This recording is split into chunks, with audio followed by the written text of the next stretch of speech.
Welcome everyone to What the Force, and welcome to our discussion on the topic of shipping. Today I have with me Ty Black. Hello. And returning to the show, Joanna Wallace. Hello. Thank you for coming on the show, ladies. Of course. Thank you. This is such an interesting topic because I feel like it's one of those things that people either get or they don't get, you know? Mm-hmm. And I wanted to pull together a bunch of ladies because, I feel like ladies get it. Most ladies get it right away. They're like, oh yeah, it's like I can like these two characters' relationship as it's building. So generally, I want to kind of do a little mini warning beforehand because this kind of sets the stage, and it's something that I find helps really add context to what we're talking about and why it's important to talk about. So all forms of shipping are subjective. The relationships we love, you may hate. Things we see as emotional moments leading to something may not be appreciated by some. It's all a matter of opinion. Love exists in the Star Wars universe, so we want to dive into what we saw, pulling out the subtle details that you may have missed because you weren't as focused on this as we are. And to add to that, I also want to put a caveat that there is non-canon shipping where two characters are paired together in transformative works such as art and fanfic, and that's okay too. So with that, maybe we'll start with Joanna. What do you think of shipping in general? Like general thoughts? I mean, without getting into specifics, I think it's just fun. You know, it's people participating in fandom, and it's speculative. Like on one hand, it's speculative. On the other hand, it's just fun. Mm-hmm. And I think that that's very positive, and it's fun within your fandom. Yeah, it's fun, but it's also, healthy, I think, to kind of use your imagination. Mm-hmm. For sure. Yeah. Totally. Ty, what do you think of shipping in general? Oh, yeah, no, it's super fun. It's like an escape, but it causes you to think about things you normally wouldn't think about, I think. Especially if you're involved in like a transformative work, or if you're just discussing it with people who create transformative works or something like that. There's a lot of really cool ideas that people present that get under the surface of what's happening, like in a movie or if it's in a book or something. People who ship tend to find what's going on under the surface and kind of like finding their own little truths in the canon, even if what they ship is not canon. Yeah. There's some truths about it. There's some nuggets of gold in there, right? Yeah. Yeah. And from my perspective, I've never considered this to be something that shouldn't happen. I've, from a young age watched musicals and watched things like Pride and Prejudice. And, there are people that ship Wickham and Elizabeth. As much as we know, hey, they don't end up together. They have, this kind of flirtatious thing for a while. It is not healthy. He is not a good person in the end, but people ship that because it's interesting to almost like fantasy football the people together, right? That's a really good way of putting it. Yeah. And that's what it is. And I think that maybe some people just don't get that it's like an interesting emotional thought experiment. Yeah. That let's try these things out and see how it would play in transformative works or in fan art. Like, why not? Because it takes the storytelling and says, hey, let's pound on it for a while and see if there was something there in the existing narrative that led to it. It feels false if it doesn't read well, right? But it feels good if it reads well. So that means that there was maybe something in the original work that had potential. Oh, yeah. For sure. Yeah. So, Ty, you've been doing some amazing research into, I don't know, looking into kind of the history of shipping and where it originally came from. Yeah. And all of that. Did you want to talk about that? Yeah. A lot of people think that kind of modern shipping began with Star Trek. But it actually began a little bit before that with The Man from U.N.C.L.E., which was a show that came out in 1964, kind of with the whole James Bond boom. And it focused on these two guys. I'll read the description of the show because it's super silly and I love it. The good guys, suave U.S. operative Napoleon Solo and sexy Russian Ilya Kuryakin work for UNCLE, which is an acronym, stands for United Network Command for Law and Enforcement. And they battle the evil international syndicate Thrush, which is all uppercase, never says what the acronym is, never says what Thrush actually does. So it's just like one of those shows that's it's just a James Bond kind of flick. But two of its main characters, the two guys that I just said, one of them is like the typical American hero, and the other one is somebody who probably defected. Like, he's a little bit more mysterious. He's tall, dark, and handsome. And this was the first time in modern history where we saw slash fanfic. It's the first time fanfic was popular and distributed, like, publicly. First time it was published. Can you define slash for those that might not know? So there's Jin fanfic, which is for general audiences where there's no romantic or sexual plot lines, and then there's het fanfic, which is obviously heterosexual relationships, and then there's slash fanfic, which puts two of the characters who are of the same sex together. If it could be just attracted to each other, or it could get a little bit more heated than that. But the relationship that was the most popular one was really the slash. And I don't want to say it was the most popular one, but in the underground world of the fandom, it was one of the most talked about, was between the two main male figures, the two main male characters. Right. And it was not a very healthy relationship again, which is funny. But yeah, it was that part of the fandom, the shipping and the fan fiction and the art, like all the fan art and everything. It really paved the way for Star Trek fandom to be what it really became. Because Star Trek fandom was, embraced by so many more people, and it was what some people call like the Big Bang of fandom. But The Man from U.N.C.L.E. was really the primer for that. So... But it's really cool. Like, if you go back and you see there's a lot of zines, but it's really hard to get your hands on actual fan fiction from The Man from U.N.C.L.E., especially if it's slash, because most of it was destroyed. Most of it you can't find it anymore. So, but yeah. Interesting. No, it's really cool. It's really cool. Like, kind of looking into that a little bit more. There's really a quandary here about whether fan fiction and these transformative works are even something that okay, let me take a few steps back. Is You've Got Mail a fan fiction, which I know it's from The Little Shop Around the Corner, or The Shop Around the Corner, the book, but is that story a alternative universe fan fiction of Pride and Prejudice? That's a good point. There's a lot of those, right? Yes. So the story of Pride and Prejudice and those like love tropes, jerky guy with all the power, girl with no power, cross paths, they fight each other, kind of disagree, and then eventually fall in love.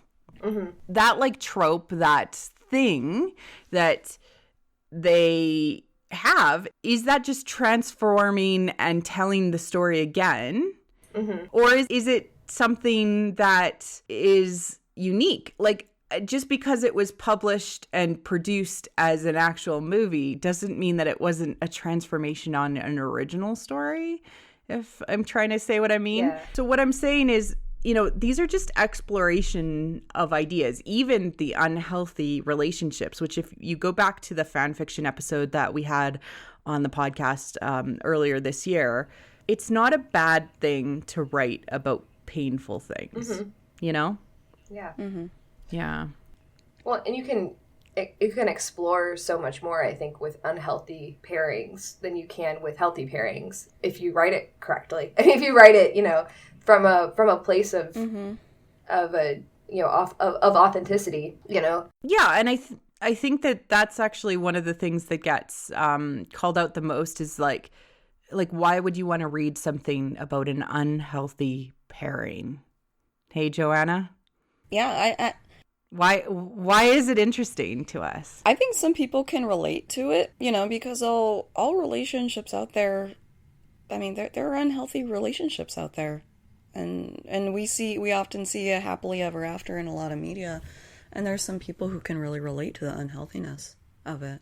And the non-perfectness of it, right? Because, yeah, a lot of the stuff that people explore, it might start really unhealthy, but it gets to a part where it becomes really realistic and things aren't perfect, but these two people somehow, it works in the way that they're writing it. So... yeah. And that's realistic to people. Definitely. Or they separate and there's some sort of catharsis and resolution for the main character that is not the victim but participating in the unhealthy relationship. Because part of fan fiction is also as a way to work through things. Some authors use that way, right? Definitely. Yeah. I just think that the argument why would you ship something that's unhealthy? It's well, why would you watch horror movies? Yeah. Or play violent video games or yeah. Exactly. That argument is not a good argument, so don't get into it with me. Yeah, it's like a fictional it's fictional participation in something that you normally wouldn't do. Like Ty said, playing a violent video game. Hopefully wouldn't go out and kill a bunch of people. Yeah. But you're still participating in the fictional act of it. Yeah. And then there's the fanfic of it. So fanfic that does kind of the similar type of thing. Yeah, there's some fanfics out there that write Ben Solo or Kylo Ren specifically as a serial killer who kidnaps Rey. And I have never been more interested in a fanfiction. I was like, ooh, I might have to read this one. Yeah. Yeah, and I want to say it's like any work of fiction, it's just there, you know? It just is. And reading about it's like reading Catcher in the Rye. Does that make you that you're going to be a serial killer? No. I think that's really important to call out, to say a lot of people just don't get it. They just do not get fan fiction. They do not get shipping, and they don't get why would we, people who enjoy this, obsess about it? Some people have called it being too serious about it. Joanna, what do you think about that? Being called too serious about something like this? Within fandoms, there are people who are too serious about everything, and it's your choice. If you want to get too serious by, I don't know, just consider someone outside of the fandom. You get too serious about just the fandom itself, or you're too serious by running a group or running get-togethers or cosplaying or whatever. It just makes me laugh that it's too serious. It's just participation in the fandom of something that strikes your fancy. I mean, there are writers out there who this sparks their creativity. There are several writers who started out with, say, fanfic, and now they are published writers. Yeah. That is how that's their outlet. And I don't know, the saying that someone is too serious about something like this is so dismissive to me. Oh, it makes me sad. Just let people do their thing. Yeah. Yeah, it is very dismissive. And I mean, there's an argument that people are fight more about shipping amongst themselves. Like, what is the one true Right. ship? The OTP, right? Or the one true Yeah. pairing. Like, there's this idea that those people who maybe are fighting Finn Ray versus Kylo Ray or Reylo are more, I don't know, having a war between them versus just people being dismissive and just kind of garbage towards shippers in general. And I would argue that shippers in general are considered to be lesser. I think that's kind of changing because of Reylo just being like such a huge phenomenon since The Last Jedi came out. But there's like this idea that one OTP is right. And I just don't like that at all. It makes me not very happy. I think kind of like where we are right now with this trilogy, people want to be right about their speculations, and they don't really get the difference between speculation and shipping. Yeah. And people want to be correct, like, I predicted this, you know? And I see that especially, like, you know, in a lot of the mixed Star Wars groups that I'm in, where, you know, I'm going to make an assumption or generalization that it's like mostly fanboys who are just like, no, that can't happen because A, B, C, D, E, F, G. And they go off on all these reasons. And it's just like, is the person who's posting this, like, they may not even care about the reasons. They may just like the ship. And that's totally valid. And I mean, I think it's also valid that, you know, that they're using speculation points on the plot too. But, you know, say if this trilogy were closed and say if Reylo doesn't happen and people are still all about Reylo, like, I don't think that there would be as much arguing or controversy over it. Yeah. Like, I mean, I ship Anakin and Padme, and look, we know how that ended. Yeah. Yeah. Like, I totally am behind your point that there is a confusion between speculation and shipping. And shipping is something that will happen whether you want it to or not. Whether it's canon or not. Whether it's canon or not. It is just something that people enjoy doing. Again, back to this fantasy football metaphor, because it just came upon me during this podcast, and I'm going to run with it. It is like pairing people together and being like, does this work? Yeah. You know, does this work theoretically? If we were to alternative universe or slightly tweak the world itself where they would end up in the same environment together, you know, how would that play out? You know, what do we see in the canon to promote this idea outside of canon in a transformative way? And yeah, I think you're exactly right, Joanna. I think that we wouldn't be having this many arguments because I feel like some people on one side of the field are like, your speculation is wrong. And some people are like, it's not even speculation. Yeah. It's about loving love. Yep. Yeah, and there's plenty of shippers that are providing really good speculation, and then there's shippers that don't really care about the speculation. And there's also, and that's fine. Yeah, but that's good. It's good, all, right? So it's fine. Yeah, no, it's all great.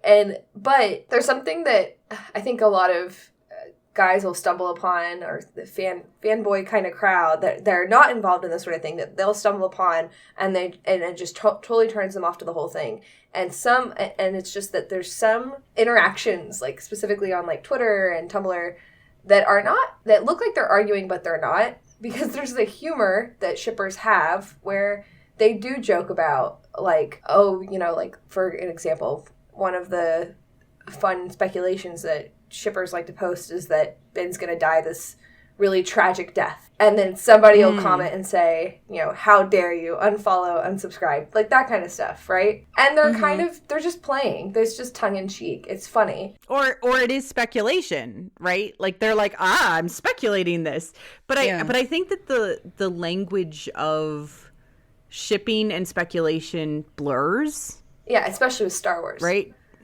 It was Star Wars, especially when we have an open trilogy, like you pointed out, Joanna. Yeah. But it is a culture though. Like it's a very specific culture, and if you like stumble upon it, you're probably going to see something that you don't immediately understand.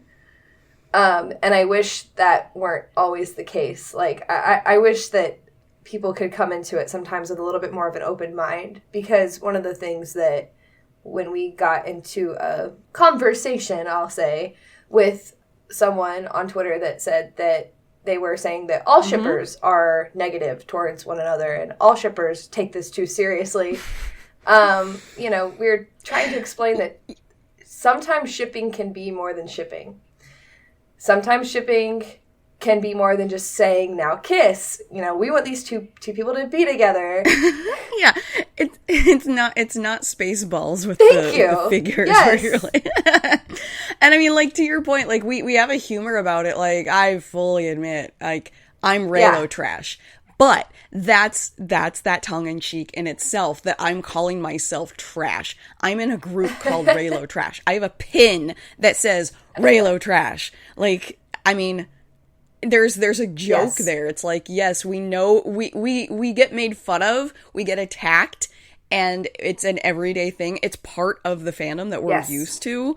But you know what? I'm just gonna laugh it up. I think that that's something that, like, it's developed into a culture of itself, right? You might ship on your own, or you might be part of an online shipping community through Tumblr, through Facebook, through Twitter, right? Where you have found other mutuals, as they like to call themselves, right?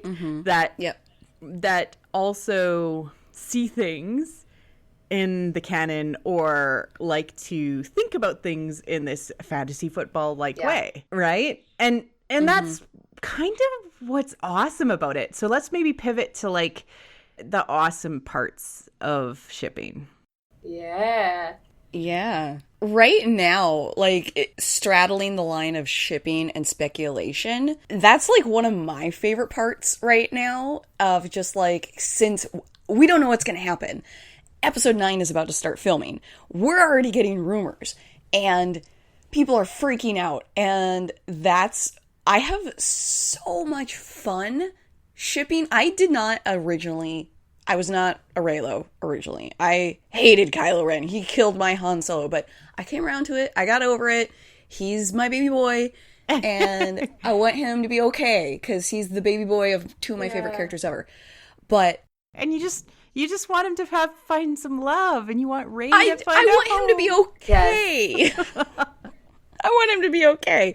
But just, like, hearing the rumors and the little details that come out, and just the excitement that happens within the Reylo community has enhanced my fandom so much. Like, it's just like, you come into a room of friends who you don't even know, but you know they're all friends, and you're just like, oh my god, and everyone's just like, ah! Oh, yeah. That is so fun. Yeah.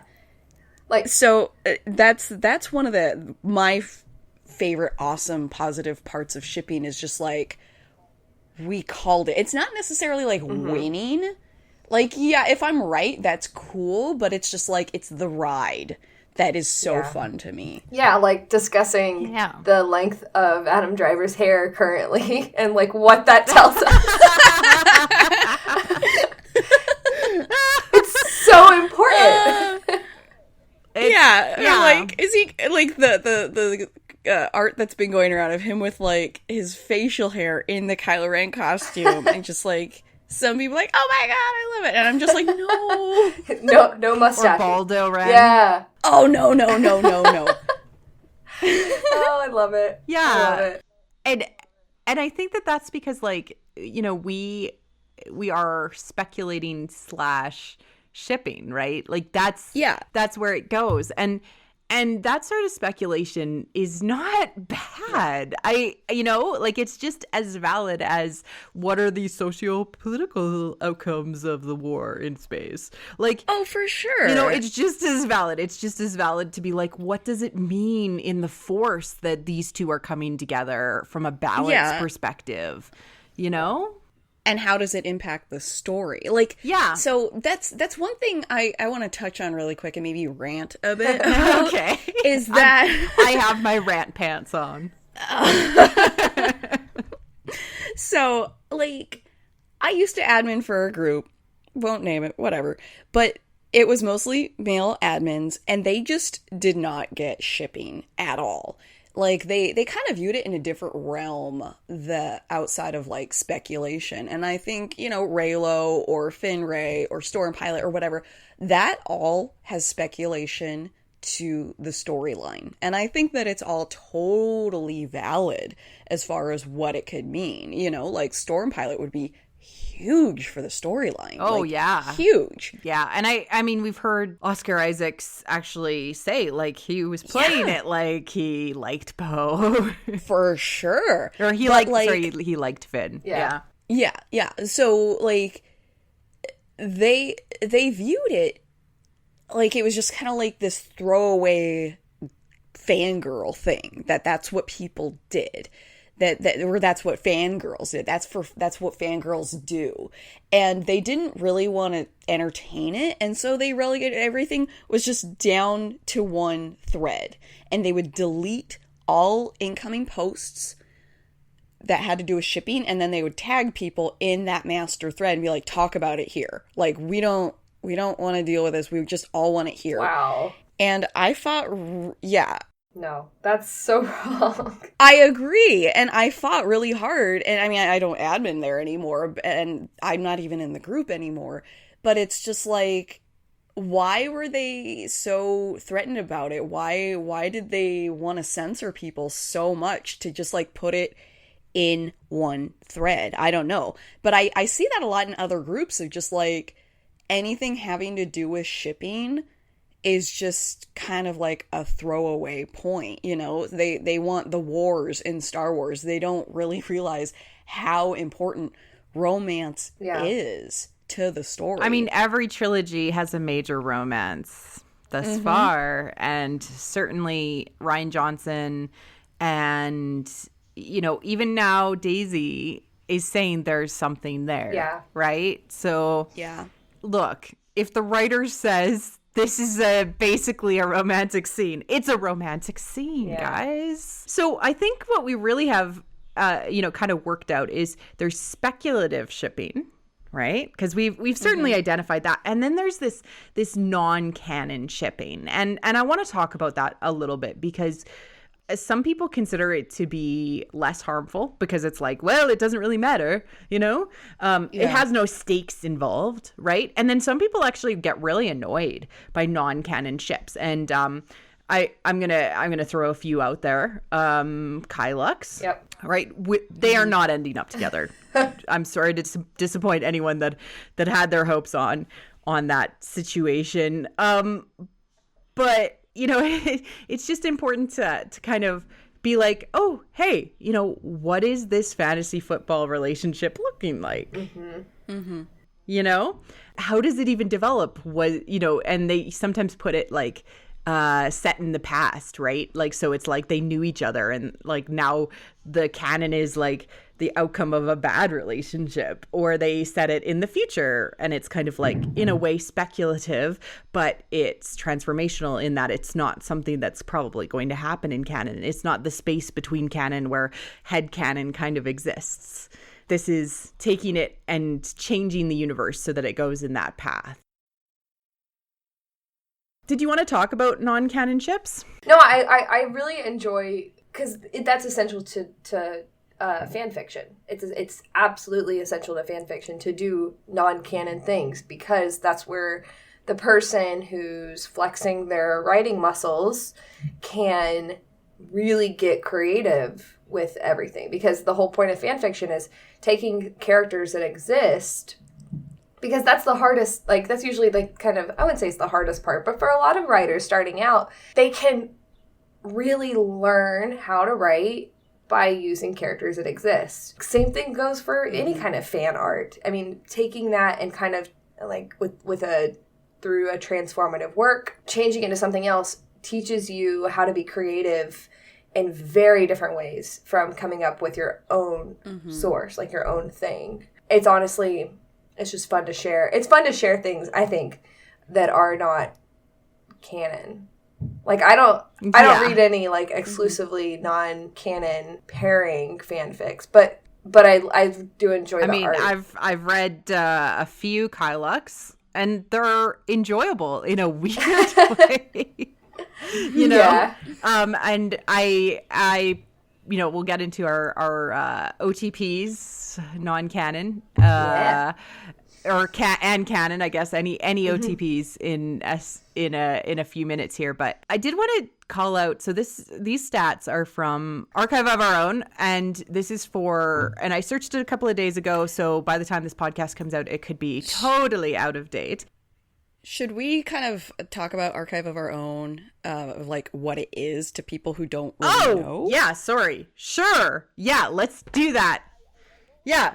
Because, like, I feel like shipping, even now, like, I am in this shipping realm and I'm deep in the Star Wars fandom, and sometimes I will be online and I'll see acronyms or places and I'm like, what is that? And I just want to, like the word stan, and I felt old. I didn't know what yeah, what a see, I stan had to was. Google it. I once upon a time I had to Google OTP. Like, I don't know these things, so I want to be like inclusive to people who don't really know what's up. So sorry to interrupt there. No, but well, let's Archive talk about Archive of Your Own. So this is a place where, and it's Ty informed me of this, that it's who created it? Yeah, it's called the Organization for Transformative Works. Yeah, and they created this site called Archive of Your Own. There used to be, or there still is, fanfic.net. There's Wattpad, and I'm sure fanfics are posted all over Tumblr as locations. Mm-hmm. But this is a place by which you can write a fanfic and put it up there and then categorize it. So people who are looking for that sort of work can easily find it. And it's Googleable, and it has its own like advanced search features so that you can actually find things and mark them with the tags of, you know, what to find. And I covered this in a lot of detail in the fanfic episode, so go back and listen to that one, specifically about kind of what the different tags mean, the different genres, all of those things. You can also just go to fanfic genres on Wikipedia, and it literally lists like 30 of them. So that's like, you know, alternative universe or angst, or kind of just what is the flavor of the fanfic that you're particularly looking for. And it really just helps people find these things. Some of the other, I guess, shipping language maybe we could talk about. Stan. I didn't even know what a stan was until a couple of months ago. Ty, please explain this one to me. I can't even, because I didn't even know. It's still weird. It's basically just loving a character so much, like, that you, and this is weird though, because there's two different kinds of stans, right? There's the one where you're like, you love a character so much that's pretty much like all you talk about, and then there's other ones that are like, they have an account that is that character, and they are that character, and they are a stan. Am I correct, Joanna? I think that's right. I think so. And it's also like, I read that like they can do no wrong. Yeah, like they love him so much they can do no wrong. Yeah. I don't know. I'm getting old, and I'm not. I don't know. I probably have some 14-year-old come in and correct me. Yeah, I feel like, because I'm pretty young, and I'm like, I don't always understand all of the language, but I've seen stan used in a couple of different ways. So yeah, same. So I'm kind of like, I'm a little blurry on it, but it's like I Googled it because I'm getting up there, and I'm like, okay, I think I kind of get the gist of it, but yeah, okay. Yeah, it's like I'm not a stan, so I'm sure if I became a stan, then I would know better. But yeah, like I see on Tumblr a lot, like I stan them. Mm-hmm. And at first I was like, is this a short term for understand? Yeah. Oh my god! I was like, I feel dumb. That's adorable. I would have thought that too. I totally would have thought that. I swear I'm like the oldest person. Oh, that is not true. That's true. That is not true. I know. But like, I feel like half my feed is like people half my age. So. Yeah, no, so is mine. I understand that. Yeah. You stan it. No, sorry. I think that's part of it, is like when it becomes its own subculture, Not to say that it's not a culture. It's just a subculture is a way of describing the group of people that are doing it. It's going to have its own language associated with it, you know, and it's going to develop and it's going to transform over time. The language that Reylos and shippers and, you know, people that are banding together and why do they feel like they need to band together? I think that that's the important thing, is that it's not accepted generally. Yeah. That's why people feel like they need to band together and find commonalities from a cultural perspective. Yeah. You know? Like, because like what I agree. Joanna said, like, dudes and some women, I've seen some women do it too, literally force people out of groups and out of spaces on the internet just for shipping.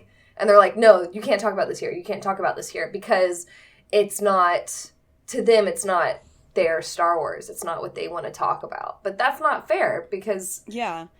Wasn't Reylo, the topic of Reylo, banned on the Force.net forums? I don't know about I'm that not on one, there, but the Star Wars Reddit, the main sub, or no, not the main, the Star Wars speculation sub, pretty much effectively kicked out all the Reylo stuff. Yeah. And that's so unfair, because it in itself is Yeah, speculation. exactly. Yeah, it is.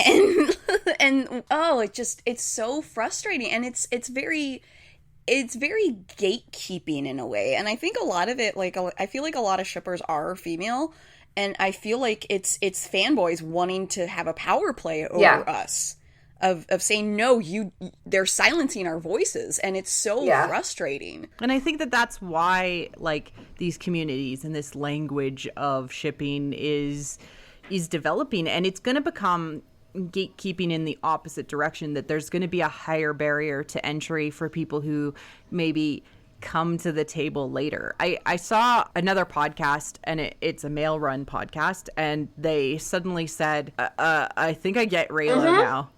And it was like, oh, bravo. But like, the people that you have been pushing away now question whether they should even let you in. And that's what you've done by your divisive language. Well, it's like the thing that the lightsaber parallels the way that both Rey and Kylo fight. Yeah, shippers found that like months ago. And the shippers are the ones who figured out that the Force bond thing was a possibility. Like, that was in a fanfic, right? Like, after Force Awakens. So, yeah. I mean, they're way more imaginative and creative than a lot of these male fans that supposedly have been around longer than the female fans have, you know? But yeah, the analysis that I've read from Reylo shippers has been head and shoulders above, like, better than most of the speculation that I've read from just, like, generic shippers. Like, in some of the groups that I've run or admin for, we did, hey, give your predictions for Last Jedi. And I'm sorry, but Reylo's got a lot of it right. You know? I mean, interstellar transmissions. I call this out. Like, it called Force bonds. It called going to Snoke. It called the battle. It called killing Snoke. Like, this is the stuff that women see. I'm going to quote Han Solo here and say, women always find out the truth. Yeah.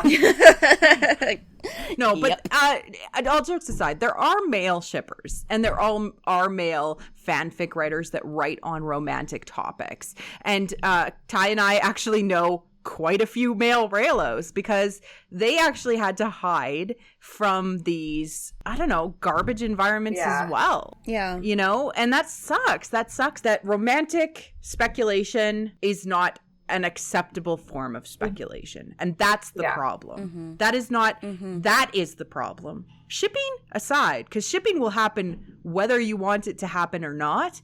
It is just what it is. It's fantasy football of relationships. Romantic speculation, be cool. It's all just speculation. Yeah. That's all. Totally. So yeah, with the great introduction to Archive of Our Own, if you ever see AO3, they're referring to Archive of Your Own. And I pulled some stats just to kind of give an idea of how many fanfics with relationship bends are out there. And some of these might not be romantic pairings. I think that that's really important to call out. But most of them are. There is 72,581 as of a few days ago. So by the time this comes out, it could be massively out of date. There just will be more. People very rarely delete them. So this is for all Star Wars media. The top relationship that is listed is Kylo as Kylo Ben, or Kylo himself, or Kylo/Ben, and Rey. That is 13,800. Just below that is Kylux. So this is Kylo Ren and Armitage Hux, and there is 13,695. They are off by just around 100 and a bit. That's crazy. What? Under that is Storm Pilot, so Poe Dameron and Finn at about 5,000. Cassian and Jyn, 3,000. Leia and Han, 3,000. Just under 3,000. Qui-Gon Jinn and Obi-Wan, meow. Around 2,000. And then Padme and Anakin, just around 2,000 as well. Yeah. So it's interesting how the non-canon speculative stuff is way up there. Oh yeah. Beyond like the canon stuff. Yeah. Because you know what? It is fantasy football. It's about taking two players together. Let's just call them players for those that don't like relationships. It's taking two players, putting them together, and seeing, hey, can they make anything happen on the field? And I think that's a lot of people that are not into the shipping thing don't like that idea at all, because they don't create art. They don't understand how art is created. Like, art kind of creates itself. Like, stories write themselves in a way. Yeah, Jade Max, who in the fanfic episode called it plot bunnies. Like, it's just something that ends up in your brain and it needles at you until you get it out. And you don't, if that's why fan fiction is so popular with young writers, is because they don't have to make up the characters. They just take two characters and just like, okay, I'm going to run with this idea, run with this prompt, and we'll see what happens. And a lot of guys can't wrap their heads around that, because they like having facts, and they like having these lists of these things. Like, Star Wars is this, and it cannot be anything else. And I think, like Joanna said earlier, like, guys like to say, and I'm way overgeneralizing this, but a lot of the ones that have been around for a long time like to say, this can't happen because of this, or like they have like a list of reasons, and that's not how art works. That's not how stories work. They don't work as a science. They are an art. Yeah. Yep. But people still think it's so science. Maybe we could chat about what our personal ships are. What are the things that we ship? And I think we're all Reylo trash, so sorry about that, guys. Yep. But it's because, it leads into that speculation. So maybe, is all of our OTP Reylo right now? Yeah. Yes. Okay, yeah, me too. Like, I'm all about it. I find myself looking for Reylo fan art all the time. Right? But I mean, that's what's fun. It's beautiful. These artists do beautiful works. Like, you just want to look at them and be happy, and that makes me happy. So maybe as a challenge, we'll do non-Reylo top 3 OTP. Ooh. And it could be canon or non-canon. Ooh. I know. Gosh, I just think about Reylo all the time. I know, but like, that's because it's also speculative, right? So it's in our minds, and it satisfies that speculation itch. So let's challenge ourselves by non-Reylo OTP. I'm really into Finn and Rose and Cassian and Jyn. I think, like, Cassian and Jyn, oh my gosh, that elevator scene. Yeah. Oh, Yeah. wow. Whew. Whew. Oh, wow. Like, they just, they got it. And I mean, I'm happy that I'm happy it ended the way that it did. Because oh my gosh, I mean, it was so tragically romantic. Them dying in each other's arms. Oh my God. Ugh. And I am happy they didn't like kiss or anything during the movie, but it certainly does. There was enough there to be like, oh yeah, yeah. Yeah, for sure. Like, if they would have survived, that would have been a thing. And I think that we'll see Finn and Rose together. Yeah, for sure. I think so. I feel like I feel like Rose is his like moral compass and kind of his seeing eye dog for like just the world, because he's so naive and it's so cute, and she kind of helps him along the way. I don't know what my third one is. So Ty, do you got? I mean, I'm kind of a Storm Pilot fan, for if you want to go for like really like non-canon kind of stuff. Mm. I'm a fan of that too. I don't think they're gonna do it, but I would totally love it. And a reminder that Storm Pilot is Poe and Finn. They're Stormtrooper X-Wing pilot. It's not going to happen, but I think it's a sweet ship. Like, I think it's a healthy ship. I mean, not saying that it has to be a healthy ship, but I do adore it, you know, for those reasons. And I mean, I really like Han and Leia. I mean, they're just I can't help it. I'm sorry. I mean, like I said, I like the Reylo stuff is so fascinating because that's why there's so many of them. You can do the slow burn thing, you can do the fluff, right? These are all fan fiction terms that I'm using again. You can do AU, right? Like you can do where it's set in modern day. It's because there's so much there we don't know, and it's so much fun for everyone to like put their own spin on it, and that's why it's so popular. You didn't. That's only 2. Tell me 3. Tell me 3. Did I only say 2? I'm gonna demand it of you. Yeah, you only said 2. You said Storm Pilot, Han. Okay. Oh no, you said wait. Oh, you did 3. You did 3? That's well. She said Reylo too. No, we're not counting We're Reylo. not including. Oh. She's my co-host. I can demand this. I think my ships are more interesting than your guys'. I mean, Akbar and R2. There we go. Where's the Akbar fanfic? Like, come on. Like, I agree. Show him. He needs some. I was love. trying to think of that too. I was trying to think of like aliens or droids. Droid shipping. Ooh. Robin What about- ships K2SO and L3. What about don't know. that's a great ship. What about Zeta from The Legends of Luke Skywalker and R2-D2? She loved the hand more. Oh, but but Because the hand is but Rey. let's I'm sorry. The take hand it out is of Rey. metaphor. You shipped them in that story? Because the way like Zeta was like looking at R2-D2 was like, I don't trust him, and should I trust him? And then like she kind of like warmed up to him, and then that's when Luke appeared, and she was like, no, I shouldn't have trusted him. And then they fixed her. Yeah. He fixed her. Yeah. He fixed her. You're right. Okay, time for my ships. And I don't have a particular order because I'm still kind of thinking them through a little bit. I ship Kira and Damal. Oh yeah. Yeah, I gotta agree with you there. There's like something. Damn. Especially with Sam Witwer's voice. That's hilarious. I love it. I've seen some good art of Kira and Maul. Rexoka. I mean, it really, really finalized with that hug on the Rebel ship in Star Wars Rebels when they saw each other for the first time after years. Yeah. Oh man, I want like she was away during the main war and then came back kind of after, but I wanted them to have a reunion after Yavin 4, and we didn't get to see that in Rebels. I don't know. I want more of them together, even though he's old now. Aw.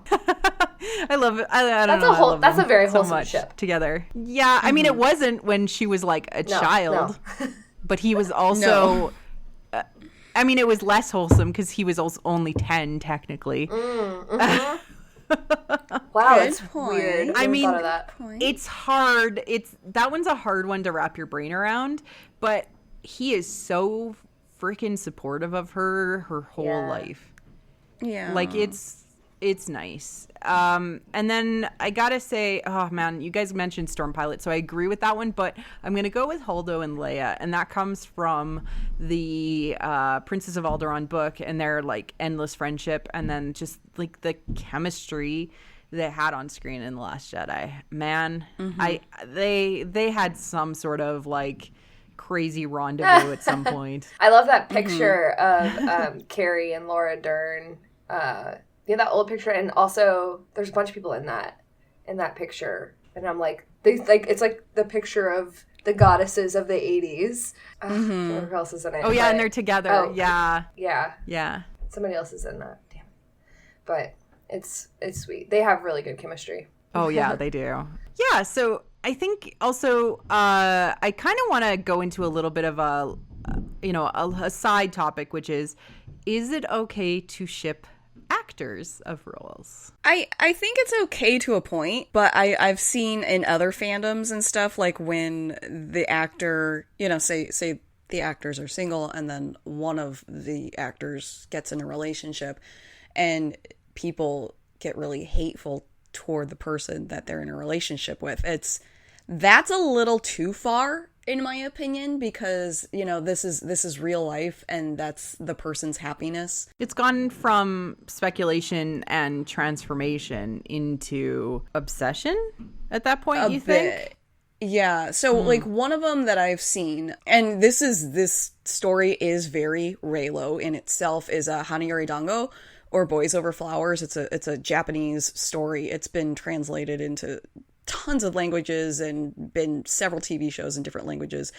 But the Japanese version with what's his name? Jun Matsumoto and why am I blanking on their names? I should know this. But the two main actors, like they've been like, I mean, the TV show aired like over a decade ago.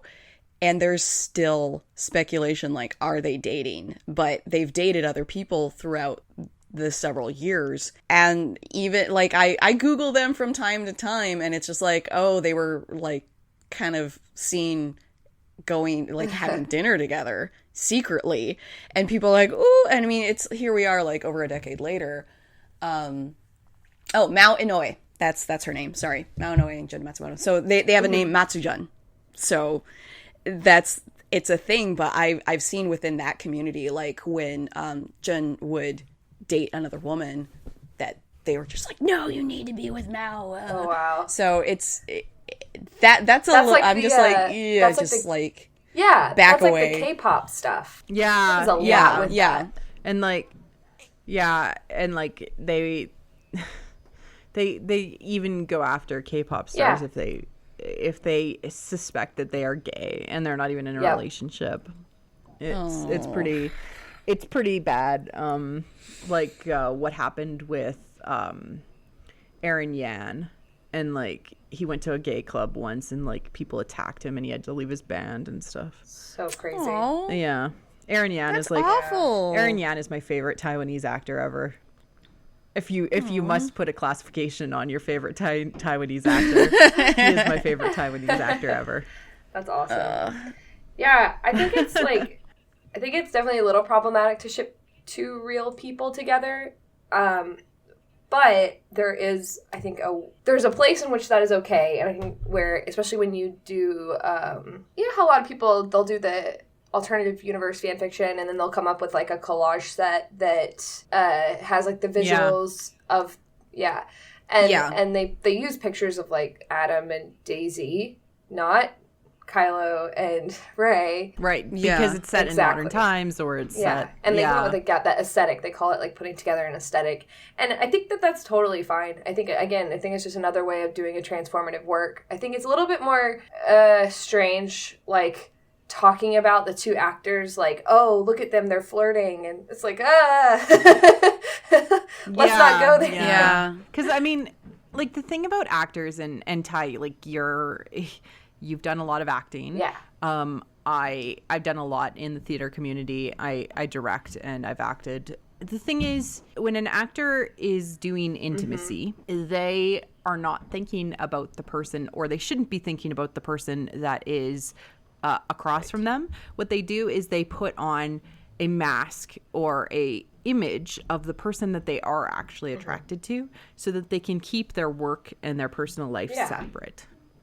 And that's something that you take when you do intimacy training. So even though you might ship those two people together outside of that world, they don't ship themselves.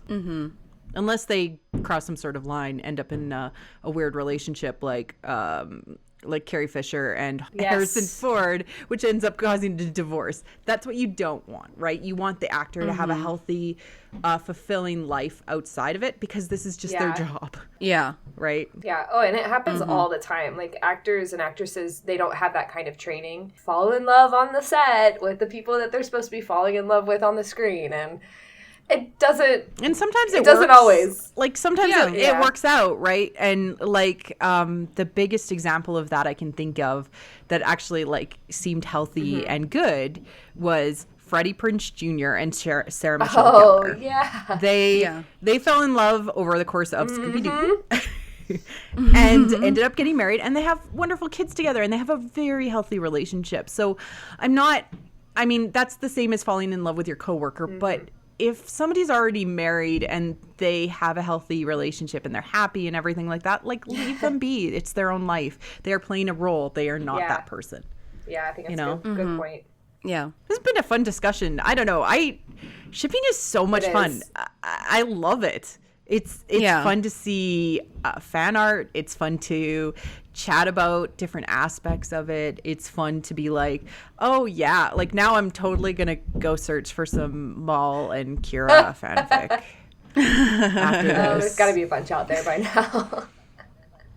I'm sure because there's a Twitter follower or Twitter person that we follow. Yeah, there is. Who. She's obsessed with a Maul stan. And she's a Maul stan. Yeah. She's a Maul stan, yeah. And yeah. I mean, I'm so happy they got Sam Witwer to come back and do his voice, and I just want more Maul in all sorts of forms. And yeah, I mean, shipping is fun. I hope we get more media with him. Me too. I think we will. They left that very open. I mean, ideally, I would love a movie, but I don't think we're gonna get one. I hope we do. I hope we get a series. I mean, I think that would be a more interesting, short run series.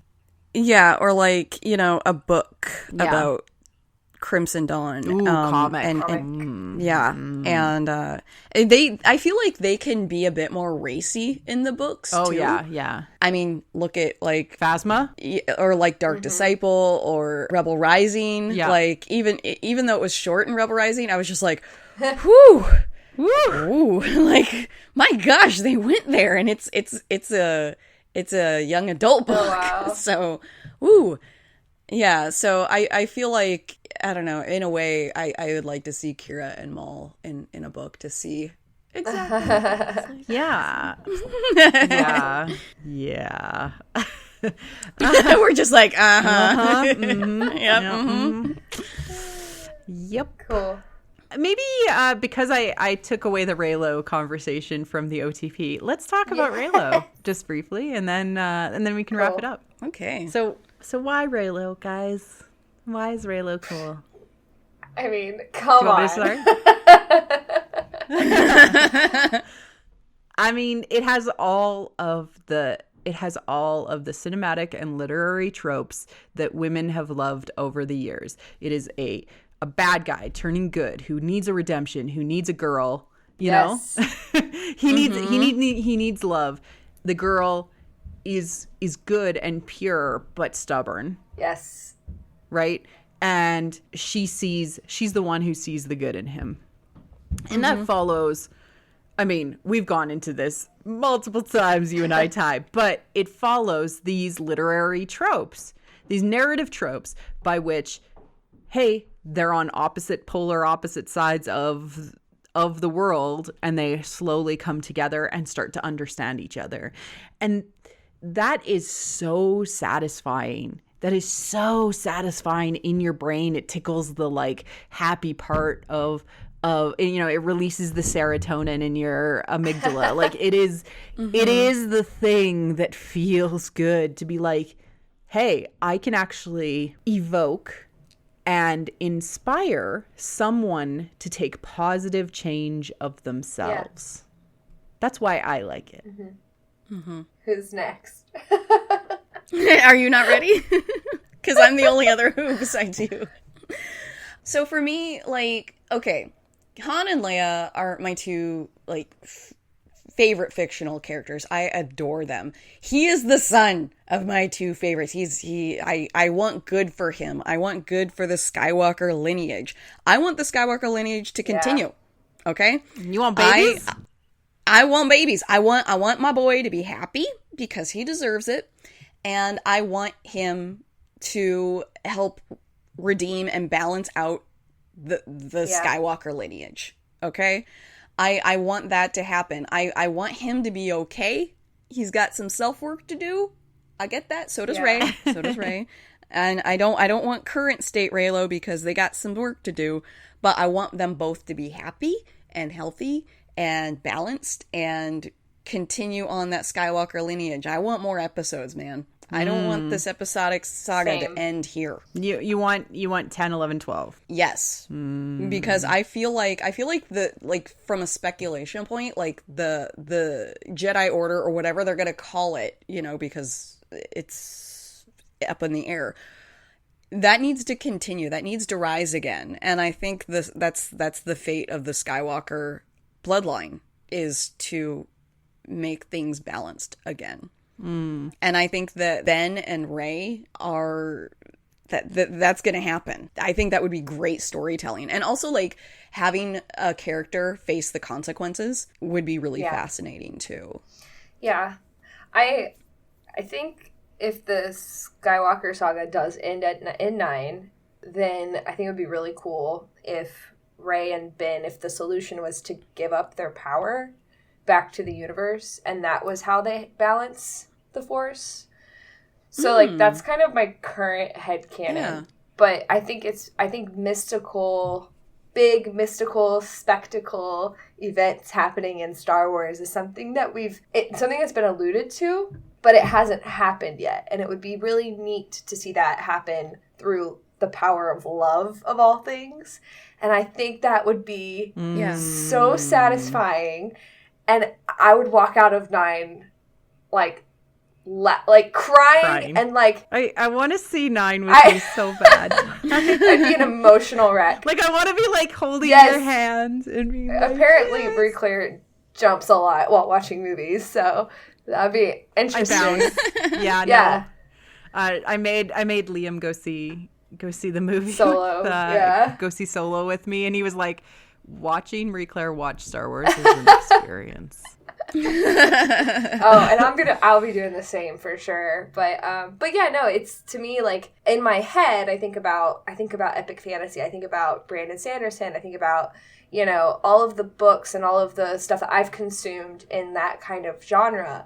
And I'm like, I can see it happening with Ben and Rey. And that, like, love to me is so important to teach kids, to talk about, and to experience it through these stories, that having like this big mystical spectacle at the end of 9 through the power of love would be perfect. And that's why I like it. Mm-hmm. So this has been a really great discussion of shipping. I really appreciate both of you for coming on and just, I don't know, in a way hashing it out. Because in a way, like, I was having trouble describing it to others. So just being able to talk about it and think about it and be like, yeah, no, this is good.